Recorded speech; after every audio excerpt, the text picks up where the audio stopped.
right. While I am kind of waiting for everybody to trickle in, I will just kind of give my intro spiel so that we don't hold anybody up.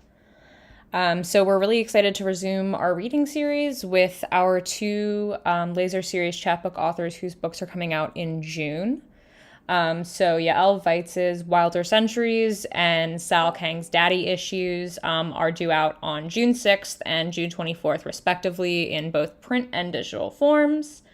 We're also really pleased to welcome our Flux contributor and guest reader, Lemmy Ya'akova, tonight. So a couple of in-house announcements before we get started with the reading.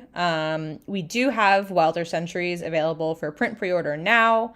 Daddy Issues will be starting pre-orders on Monday, and then digital copies of both of those will be available once the books are out and released in the world. We do still have submissions for our summer digital anthology, The Truth is in the Stars, open until June 30th. And we're accepting poetry and short prose, and that is a paid opportunity as well. Our blog is up and running again. We have some recent features, interviews, some book reviews up there. And then we also have submissions and paid pitches open for the blog. So a variety of things if you're interested in that. If you are interested in our chapbooks, we do offer a substantial discount to subscribe to the full series for the year in both print and digital. And then we also finally recently released a pay what you want version of our annual photography zine Hazy through Ko-Fi Coffee. I don't think we ever came to a definitive conclusion on pronouncing that. And so you were going to want to head to our website to check that out, and I will stick all of those links in the chat as well. So basically how this is going to go, I'm going to get started with a piece or two, as I kind of traditionally do, so that nobody else has to go first. And then Lemmy will read their work, and then we'll move into our featured readers. So that's all of those links that are going into that chat right now. And I'm just going to read a couple of pieces in the interest of time, one each from each of my forthcoming projects this July. So I do have a full-length hybrid memoir and a chapbook coming out this July. Chapbook was kind of like a happy surprise last week. I'll get into that in a little bit. But the first piece is from my hybrid memoir. It was also just recently published in the Gamut Mag's first issue surrounding the color white. It is forthcoming in my hybrid memoir with Dream Boy Book Club this summer. It's titled You Stupid Slut, the memoir is. It's a really multidisciplinary connection where the visual materials and the text are super related. It shows a lot in the piece. And so I wrote this the first Sunday of this year, kind of after a photo that I took originally in March 2020 when I was staying with my parents. And when it rains out here where they live, they live in like a forest, and basically their entire backyard gets slowly overtaken by fog, and their neighbors are far enough away that it's kind of like being in your own alternate universe. It's really cool. I really love it when the weather is like that out here.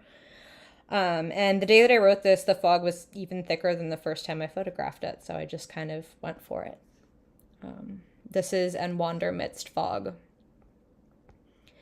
Is it that I look out the window and fall in love with the fog because I want to become it, descending at will to wrap myself between bare swamp tree branches on the kind of afternoon that can only be a Sunday in January? Between the concrete overpasses of the highway that cleaves through Midtown to the harbor and sits silent in the wee hours of a December Saturday morning? Is it that I long to separate into droplets and drift upward into rust and bronze and marigold cones of light to soften their edges, or to blanket forests in cool gray mists 13 miles from city lights? Is it that I need to live somewhere between liquid and gas, to fill the volume, take the shape of anything that might contain me? Is it like the way I sleep curled inward just to make myself smaller? Like the way it's pushed me not to know a spine that doesn't crackle, a body no one leered at? Is it the impulse to flee the weight of both sorrow and soft tissue sutured to my chest, to evaporate as I please, to choose where I lay myself next, valley or lake or thicket, or stretch of North Avenue just before daybreak? Is it that I fervently wish to dissolve into nameless specks of broom dotting pastoral paintings, to dwell where the stillness doesn't ask why I am not moving at the speed of sound? Right. And my second piece is forthcoming in my chapbook Spectre Dust with Bullshit Lit this summer.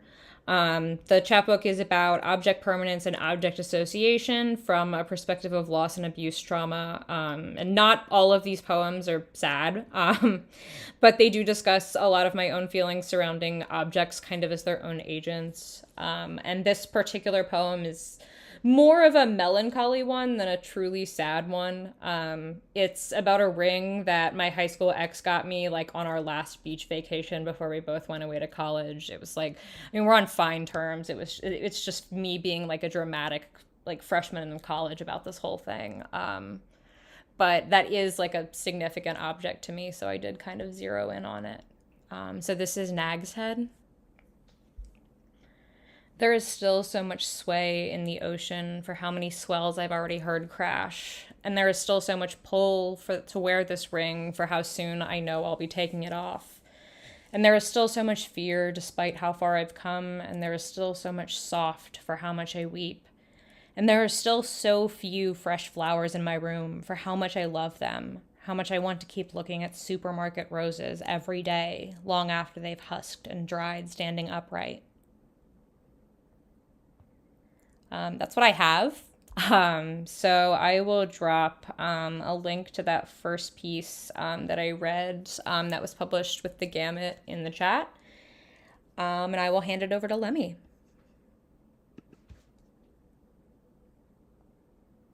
Hi. Sorry if it's a little windy. I am outside in the park because it's 80 degrees in Chicago right now, and I can't be inside. That would be a sin. Can everybody hear me okay? Yeah, I can hear you just fine. Okay, great. All right, perfect.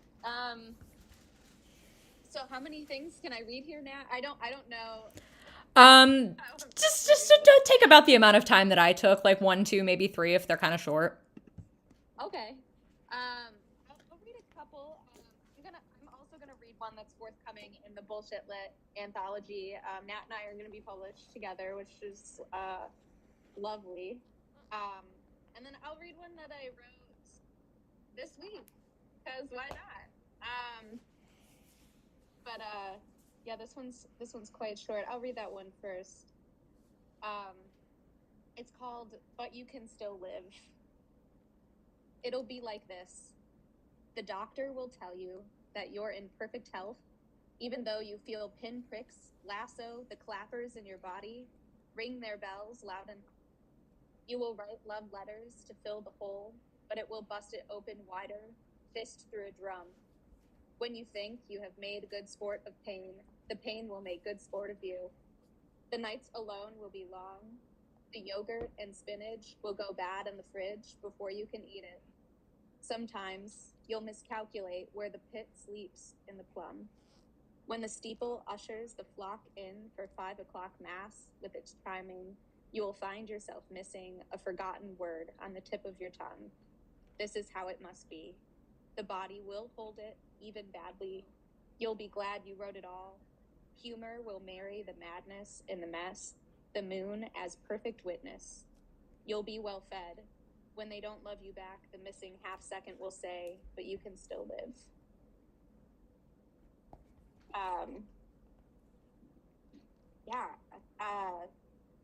That is probably the happiest poem I've ever written.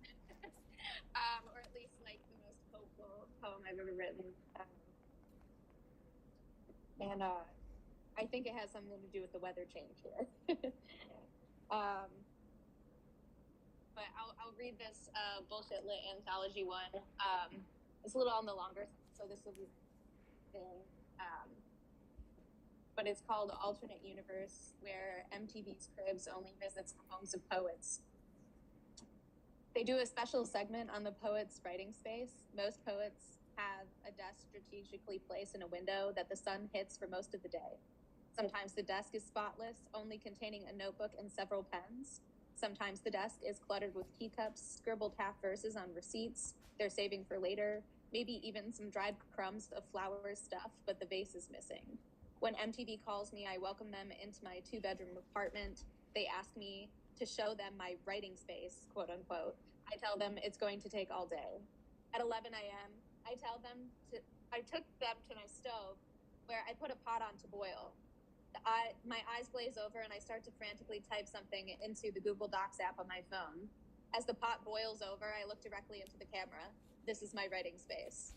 At 12:30 p.m., I guide them to my couch where I tuck myself in for a nap. I lay there for 5 minutes until my eyebrows start to furrow. I roll over, reach for the nearest notebook and pen, and start writing. As the pen runs out of ink, I look directly into the camera. This is my writing space. At 2:10 p.m., I have to pee, so I ask the crew to follow. I take my phone with me and sit on the edge of the bathtub. Midstream, I grab my phone and type no more than 3 words. I wipe front to back, of course, because I'm not a sicko. I flush. Pulling up my pants, I look directly into the camera. This is my writing space. At 5:28 p.m., I'm at the stove again. I pour a small amount of olive oil into a pan on low heat. I forget my phone on the coffee table or the arm of the couch, so I go to retrieve it.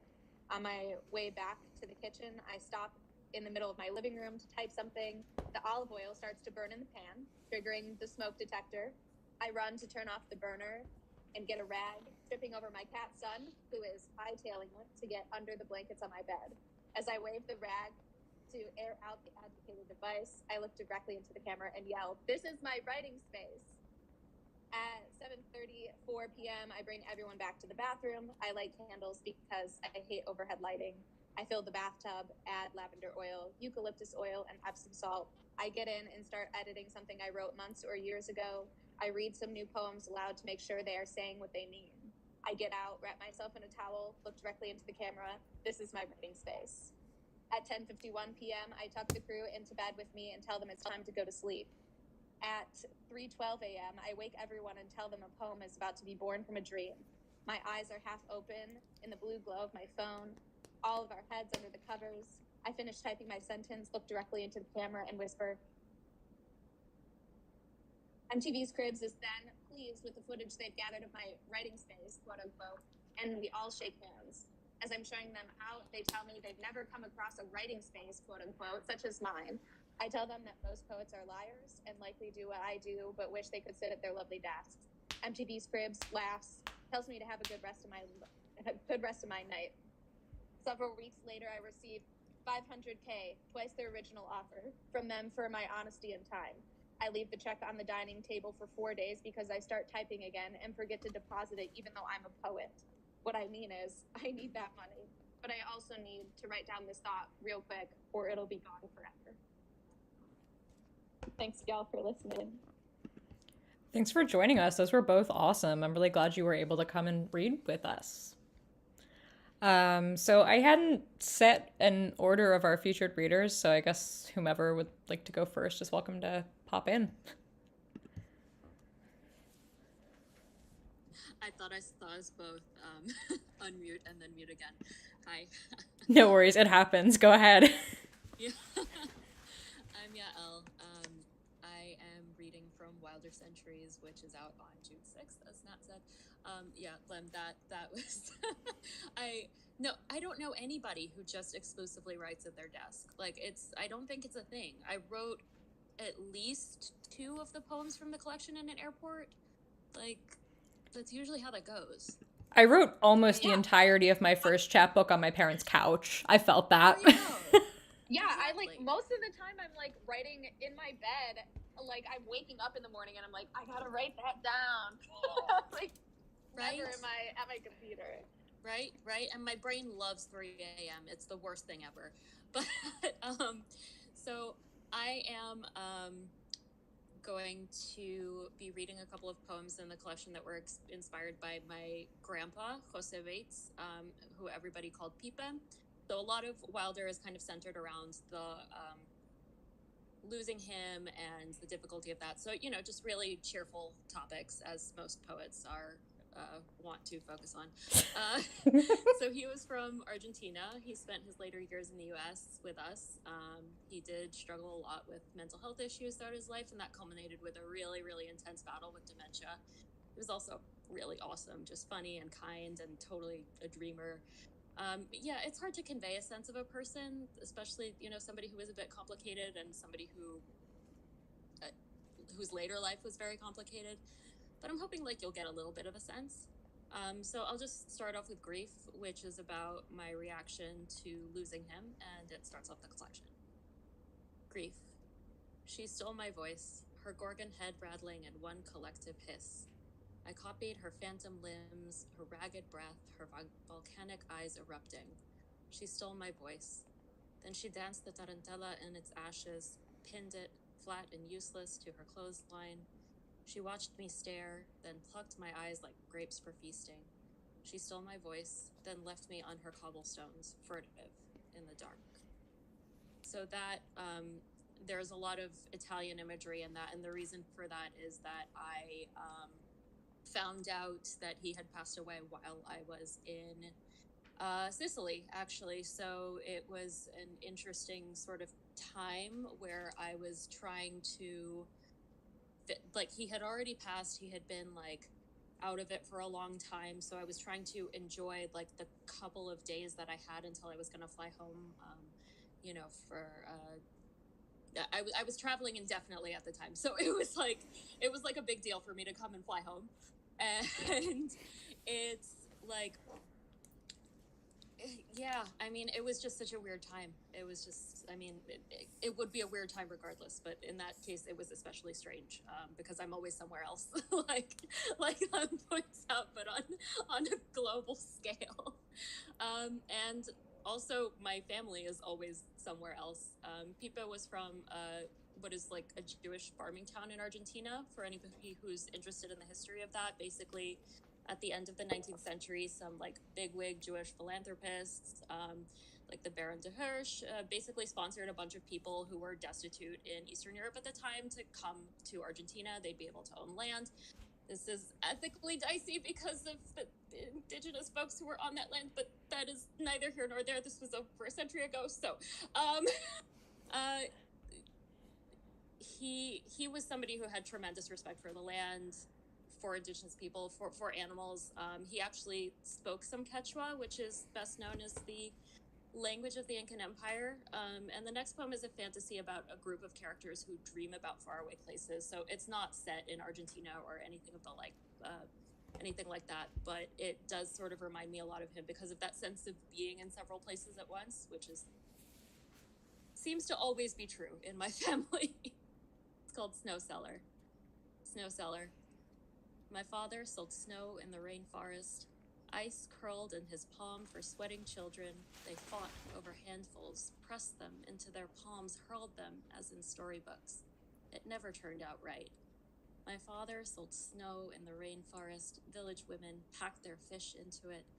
They wished aloud that they could eat them just like that. Frozen whole, tails bent skyward. The village wished so hard the trees shook.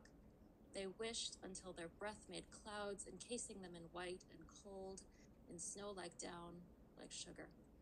They trembled with the power of their wishing. And my father, having done his bit, hauled up his sack and left. So I alluded to his being a dreamer in much the same way that those characters are. This next one is also about that. Pipa was completely obsessed with music, although he wasn't a musician himself. He was really into old ballads, so a lot of Frank Sinatra, and also just tangos. The title of this next poem comes from a tango called El Firulete, which is one of his favorites. It was a tango that was made famous by Julio Sosa, who was totally wild fucking dude. He was living fast, died young, just constantly racing his car, which is how he died. Not a good idea. Just FYI. And so the title is Quien fue el raro bicho, which basically means who was that weirdo in the Argentinian slang of the time, or he was from Uruguay, but it's right across the river. The slang of the time, and it literally means who was the weird bug. So in my mind, in this context, it alludes to both the song and to mental illness, because what is the weird bug that infected him, infected me, that turned us into slightly strange people. I'm sure that we could. I'm not sure how many of you can relate, but that's it's I can't say for sure, of course, but the therapist in me, because that's what I'm studying to do, is thinking that it was bipolar 2 because of all of the ups and downs. By the time he got dementia, it was too late to give him that stability, but I wanted to impart to him that it was possible at some point. So, ¿Quién fue raro bicho? Something bit you in your youth that made the neighbors say, este tipo está jodido. Just a little side note, jodido means fucked. So you clung to the tangos, to starry ballads, rode accordion pleats back home, timed on a distant hoofbeat. The great forgetting could not take them from you. No snow could stop their spinning, neither could they lift your wretchedness. They're only songs. You're tangled now, a forest of dendrites steadfastly pruned. You're undone now, ashes awaiting air.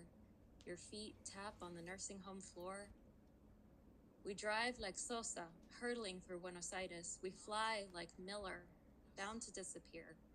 We live our too long lives waiting for the crash. There was a cure, I whisper. Before all this, there was a cure. You gesture as if protesting, but you're only keeping time. Yeah. So it's only going downhill from here, folks. But this next one is basically from the throes of that time. I spent a lot of time with him in the hospital, and just waiting for him.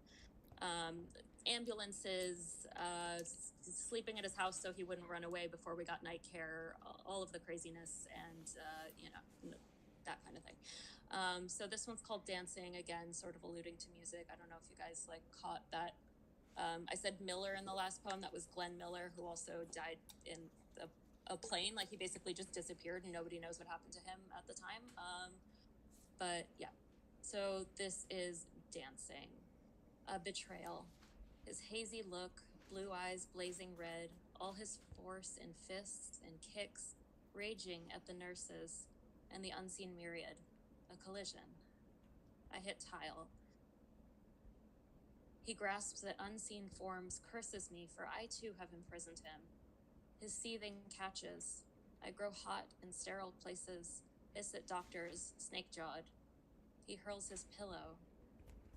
His pet names turn to obscenities. I avert my eyes as his hospital gown rides up.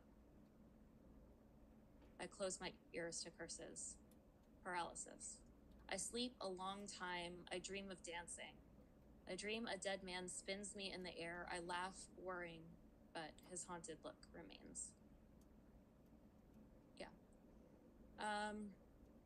So this next one is just called Death, and I actually wrote it after a different death, hence the she/her pronouns used in the work. But it basically just personifies the feeling of death, which I don't think is necessarily a bad.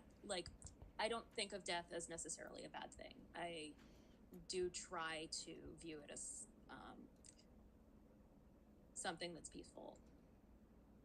Death. I came nose to nose with you as you slipped in, all white robes, all springtime, all unbroken line, all being, non-being. You bring us supper in your baskets, sorrow, relief. We dread you. We long for you. We of highs and lows can't fathom benevolent neutrality, international ground. My consolation, you were kind to her. You shepherded her gentleness and left her pain with us. And I was going to read this one, but I think I'm going to switch it up. So, because I want to end on a relatively positive note for me anyway. And so this next one, that means that I'm opening up this document, so just 1 second, sorry. Okay. Nope. Yes, okay. It's called Freedom, and it's the very last work, and it's sort of me grappling with the anxieties of living, and with the push and pull constantly of, do you want to be somebody who's cautious, or do you want to be somebody who is daring and adventurous? And yeah, it's called Freedom. Freedom is vertigo. Its flight too much like falling. Its ghost dredged up, grave robbed, still in worm-eaten and finery. One rustles her crinoline, chides you for not keeping up to date. One, underground for 6 centuries, still has horrors of the dark. But the free ones didn't stick around. They're reborn as squid, just for a change. They're skimming Neptune, breathing blue. Do they miss their cedar coffins? Are they homesick for their gravity, for something to protest? And do the earthbound relish in the haunting, or do they mourn the stories lost? And what, for a creature stuck smack bang in the middle, wins out? Thank you, guys.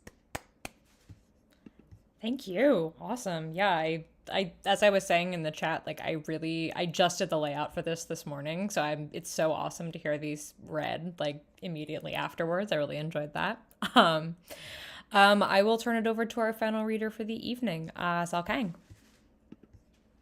Are we having some technical issues? I can do a little song and dance. Oh, I think we're good. I mean, song and dance would be nice still, but I got it. I think I'm good. Yeah, you got this. Thank you, and yeah, glad to see. Everyone can hear me okay. I'm so jealous of everyone else because New Jersey, against all odds, is somehow still in the 50s right now. Why? Oh, that's such a Not bummer. the nicest day. Yeah. So I'm inside. And I'm in New York, so I'm with you. So yeah. yeah, it's, I don't know, just still kind of gray and windy and cold. Very disappointing. And I don't know. Before today's reading, like, everyone's poems were so lovely. I don't know why I'm leading with this, and I want to put this as a preface. I have no idea, but I just, I've been thinking about like Google Translate a lot because I'm taking like a literary translation class at the moment, and it's like, I don't know, it's been kind of like a theme of like, what can machines translate versus humans? And so before the reading, I had this bright idea to like put a lot of the poems from my chapbook into Google Translate and, just sit here and kind of listen to it read them and see like, is it gonna read them well? Like, what would that sound like? And I wanted to do that as kind of like many reasons, but also as like kind of a morale booster to be like, okay, yes, the computer sucks at reading and I can be like so much better, but but it was actually pretty good. Google Translate was really dramatic and like kind of great.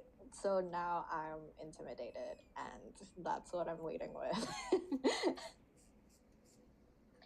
I'll read a couple from Daddy Issues, which is coming out in 2 months and a day now, which is so exciting. And I'll lead off with a poem called Potassium to Water, or Questions I Ask My Lover Before We Go to Bed.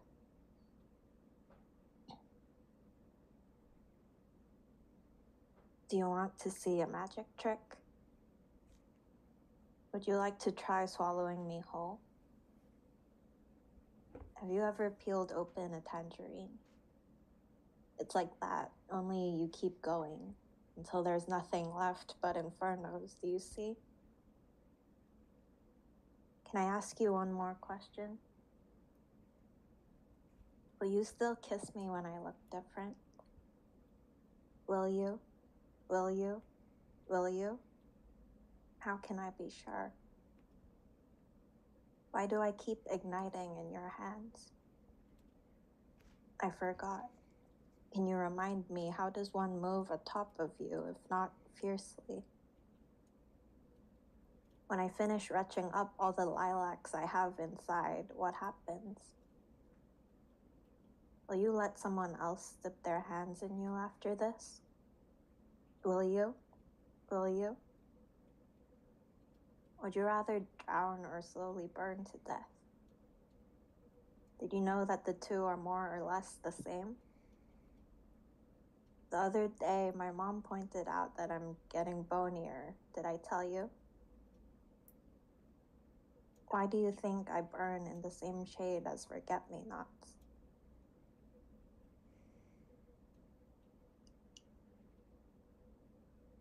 Yeah, so that's a poem just made entirely out of questions. One of my favorites in the chapter to this day. Yeah, I wanted to let that piece kind of speak for itself, but to talk a bit about the small collection as a whole, it's a sexy one, but also, you know, since, I don't know, the theme of the reading, as many other readings are, like, seems to be sad poets. We are poets and we are sad. Like, it also features a lot of that. It's interrogating, like, sexual violence and, you know, what it means to live through, like, a gendered world that is so full of sexual violence. Sad, sexy, I love that. Yeah. And while grappling with all that, it's also at the same time about trying to find hope and freedom and yourself, I guess, in the middle of all that chaos and sad and, like, just terrible mess. Yeah, I'll read one called Affirmations for the Masochist, for which I want to give out a couple trigger warnings first. I would say this one heavily features, like, kink and NSFW content, which I guess doubles as, like, yeah, also a warning for general violence. Yeah, I feel like in many ways this poem shapes a lot of the identity of this chapbook as a whole. And I also want to, before I read this, shout out Noah Downs really quickly. He is also gonna be a Fifth Wheel chapbook author very soon, and he has this amazing series of poems that are just affirmations for different people. And yeah, so I just took that as kind of a prompt and ran with this. So this is Affirmations for Masochists, Affirmations for the Masochist.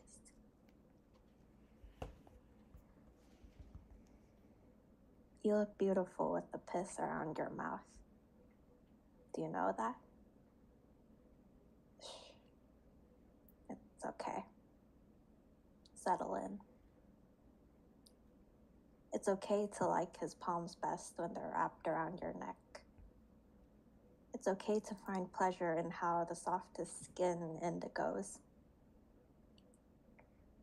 It's okay that you don't have time to stop and think Which is hotter, crimson or blue flame? Both will burrow through your flesh all the same. It's okay that you're turned on by weight, the amplified gravity of his arms pinning yours down. It's okay to have a mouth so full you'll have the urge to empty yourself. It's okay to expand. It's okay to have a soggy hand. A good amount of obscenity is what makes most porn sexy, but you're too far gone. For you, every decent fuck antitheses womanhood, melts you into poisoned muck.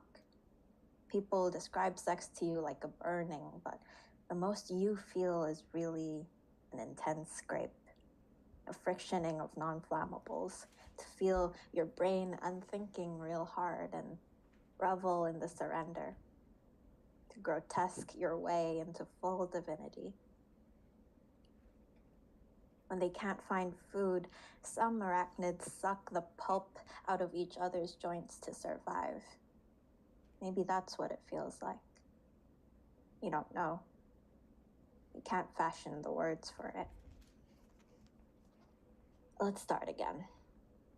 It's okay that sex equals attrition and you like it. It's okay if that's your biggest problem, that you like it, I mean. No amount of therapy can unvictim you from your wants. It's okay that his teeth never seem to be sharp enough. It's okay that you can't stop crying at the end. It's okay that you're just inert most days. If you learned all this from some rot-shaped man, fine. If you can't remove the pain wish from your limbs, also fine. Take a deep breath. This will hurt a little. I'll make sure you enjoy it.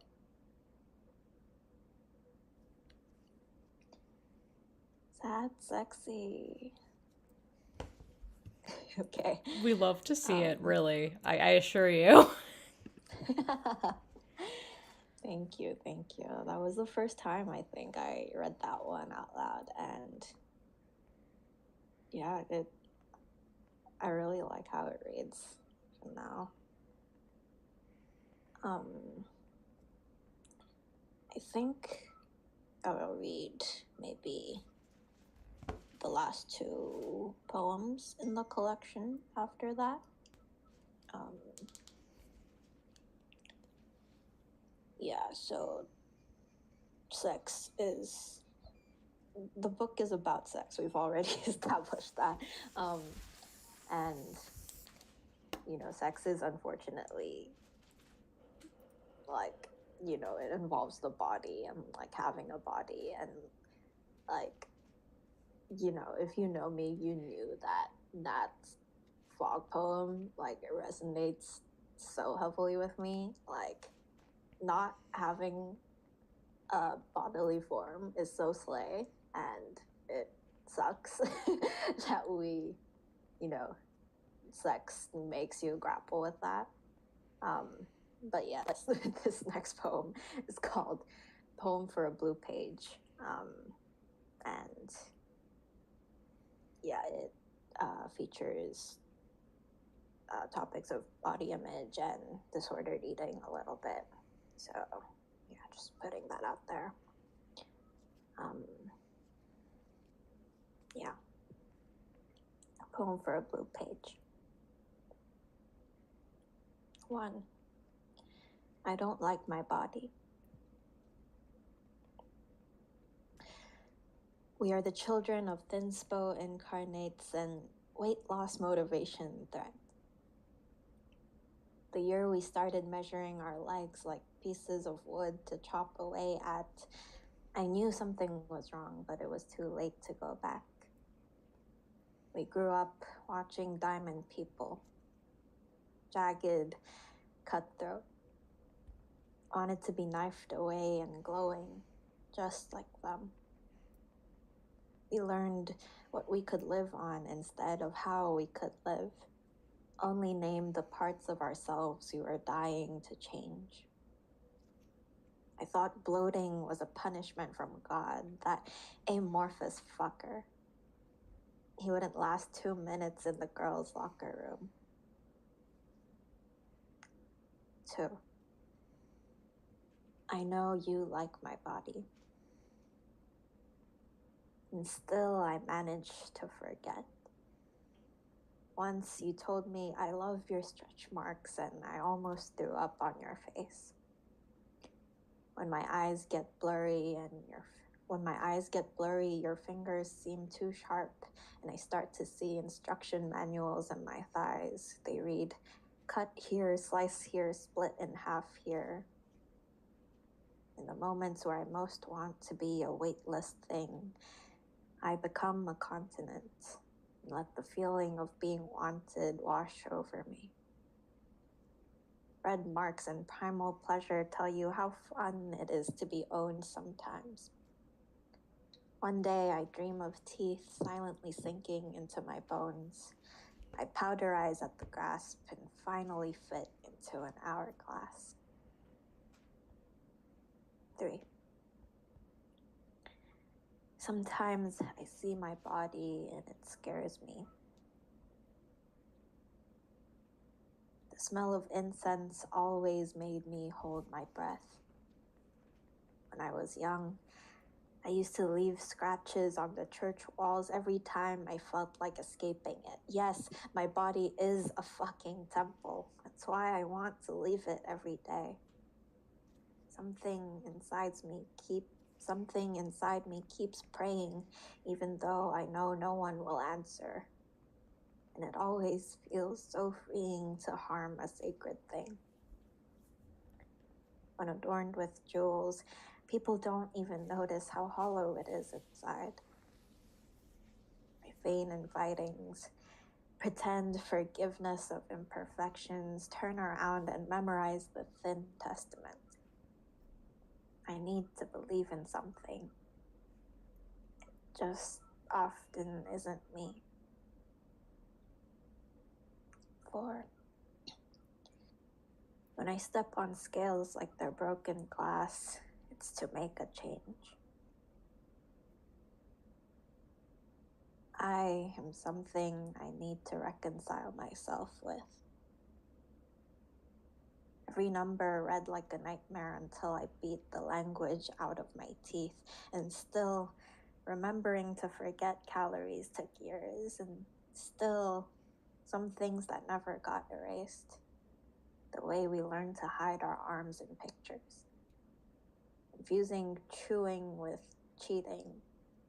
The sweet stench of guilt. I forget that I can't help but remember sometimes.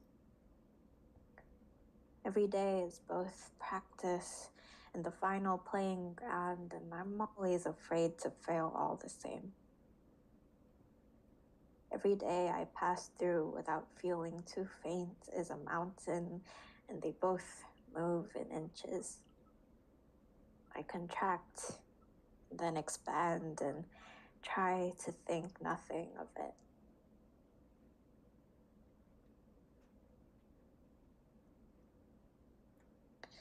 Okay, so we're still sad, but if you notice, we're trying to see, like, we're trying to hold on to the things that help us survive in the midst of all this fucking sadness.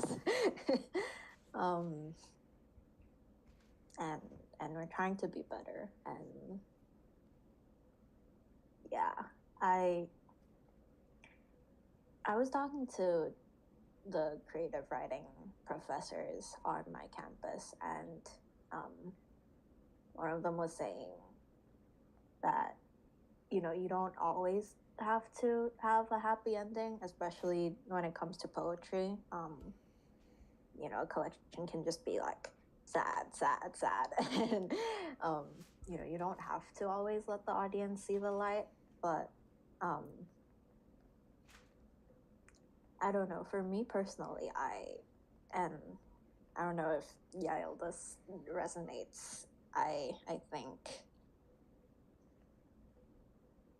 it's a good thing to aim for, to allow like anyone who interacts with you and like your art to, you know, see like, so at the end of all this, I came out okay. Or even if you didn't, even if you're still working through everything, to let them see like a bit of light and hope, you know. I don't know. So with that said, I'll read the last poem I have for today. It's also the last poem in Daddy Issues.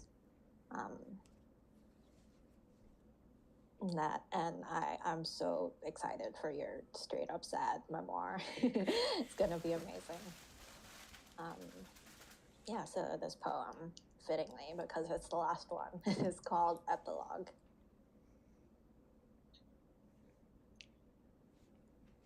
This is how our private gospel begins, with my eyes eclipsing. You dexterous unlatching my throat gate with one hand. Your mouth parsing every orifice I once called my own. Our bodies spread thin on the bed, curdling down onto the floor. I scream tangible screams and ungirl so masterfully in your... To be honest, I used to understand sex as arithmetic. I faked orgasms to adhere to the zero-sum rule of pleasure. Now, when you take control, you seal my lips like a borrowing. With my hands gone, we tangle bidirectionally, reminding each other with every kiss, I exist, I exist, I exist. You hurt me, and the hurt undoes itself in 30 seconds. You hurt me, and it feels good, and I sit in it for a while. When we finish, you kiss everything, including my eyeballs.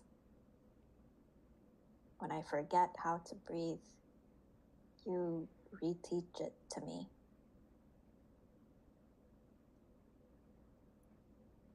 Thank you so much for having me.